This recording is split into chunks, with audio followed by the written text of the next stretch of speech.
Gangula Kamalakar sir.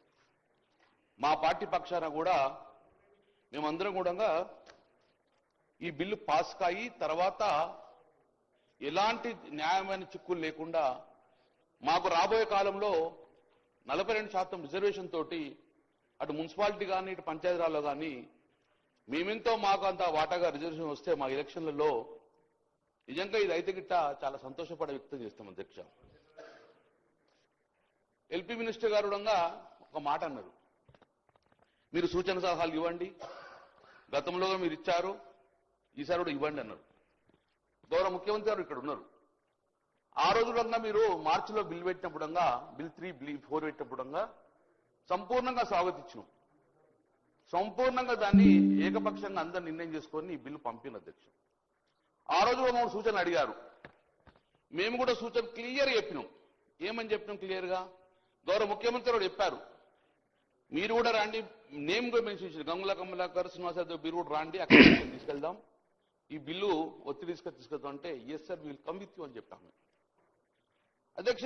ఆ రోజు మార్చిలో 3 బిల్లు 4 ఈ పంపినప్పుడంగా మేము ఒకటే చెప్పాము, ఈరోజు శాస్త్రీయ పరంగా చెయ్యండి, శాస్త్రీయ పరంగా చేస్తే సక్సెస్ అయిన రాష్ట్రము తమిళనాడు, అశాస్త్రీయంగా చేయడం వలన ఫెయిల్ అయిన రాష్ట్రాలు బీహార్ కానీ మధ్యప్రదేశ్ కానీ యూపీ కానీ అశాస్త్రీయంగా చేయడం వలన కోర్టుతో మొట్టికాయలు వేయడం వలన అది రివర్స్ తిరిగి వచ్చింది అని మనం కూడా శాస్త్రీయంగా పోదాము, దయచేసి వెనుకబడిన కులాలను మోసం చేయొద్దు అని చెప్పేసి శాస్త్రీయంగా చేయాలని చెప్పి ఆ రోజుగా ఇదే సభలో మీద చెప్పడం జరిగింది అధ్యక్ష.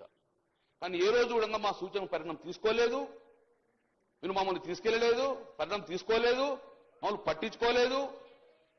కాబట్టి ఇప్పుడు మీరు స్వాగతించరా, మీరు పరిణామం తీసుకుంటే ఇలాంటి చిక్కులు రాకపోవు అధ్యక్ష. 42% రిజర్వేషన్ ఇప్పుడు ఇస్తున్నామన్నారు అధ్యక్ష.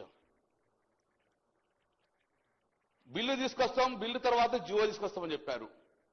నేను గౌరవ ముఖ్యమంత్రి సూటిగా అడుగుతున్నాను, ఈ రాష్ట్రం యొక్క అసెంబ్లీ తీర్మానం చేసిన తర్వాత బిల్లు పాస్ అయినాక జీవో ఇవ్వాలంటే మరి ఈ 22 నెలలు ఏం చేసిండ్రు? మరి అప్పుడే మీ ప్రభుత్వం ఏర్పడిన తర్వాత 6 నెలలు ఇస్తామని చెప్పి కామన్ డిక్లేరేషన్ ఇచ్చింది కదా, అదే రోజు మీరు జీవో వచ్చి ఎన్నికలకు పోవస్తుండే కదా, మరి ఎందుకు జీవో వేయకుండా సుమారు 6 కమిటీలు వేసిన అధ్యక్ష.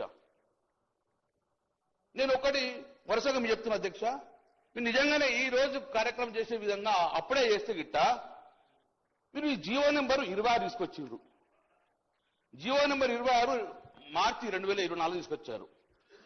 బ్యాక్వర్డ్ క్లాస్ డిపార్ట్మెంట్ నుంచి జీవో ఇష్యూ చేసిన అధ్యక్ష.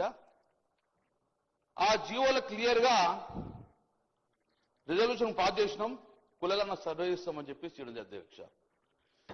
ఈ జీవో నెంబరు బీసీ కమిషన్ ద్వారా వచ్చింది 26. దాని తర్వాత బీసీ కమిషన్ మాయమైంది, లేదు బీసీ కమిషన్. జీవో నెంబర్ 18 తీసుకొచ్చిండ్రు, ప్లానింగ్ డిపార్ట్మెంట్ ద్వారా బీసీ ప్లానింగ్ డిపార్ట్మెంట్ ద్వారా సర్వే చేస్తామని చెప్పింది అధ్యక్ష. ఆ రోజు ఉత్తమ్ కుమార్ రెడ్డి గారి అధ్యక్షన కమిటీ చేశారు, బీసీ కమిషన్ మాయమైంది అధ్యక్ష 10 నెలల తర్వాత.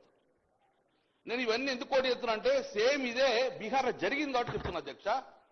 మేము దయచేసి మేము రాజకీయంగా మాట్లాడుతున్నాం, మా సూచన పరిణామం తీసుకుంటే ఈ బిల్లు పాస్ అయ్యి రాజ్యాంగ పరంగా మన చిక్కులు లేకుండా యాభై చిక్కులు కావాలని కోరుకున్న వ్యక్తిని మేము.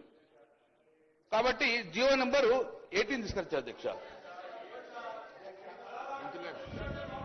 సభ నేను గౌరవ సభ్యుని కన్సల్ట్ కు ధన్యవాదాలు. బలహీన వర్గాలకు సంబంధించి వారు